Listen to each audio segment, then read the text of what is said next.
యథార్థత కలిగినటువంటి వాళ్ళు దేవుణ్ణి స్తుతిస్తారంట. ఈ రోజున యేసయ్య మాట్లాడుతూ ఉన్నాడు, అట్టి యథార్థత మనలో ఉందా? మనం యథార్థంగా బ్రతకగలుగుతుంటున్నామా? మనం యథార్థంగా జీవించగలుగుతూ ఉన్నామా? యథార్థవంతులు ఈ లోకానికి విరోధులంట. యథార్థవాది ఈ లోక విరోధి. నువ్వు స్ట్రైట్ గా ఉన్నట్లుగా మాట్లాడినావే అనుకో, నువ్వు తూచా తప్పకుండా కరెక్ట్ గా మాట్లాడినావు అనుకో, నీ పరిస్థితి ఏంటో తెలుసా? నిందలు విమర్శలు, నిందలు విమర్శలు.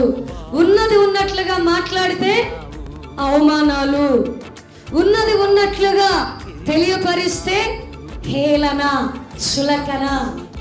యథార్థవంతులకి లోకంలో ఎప్పుడూ కష్టమేనండి.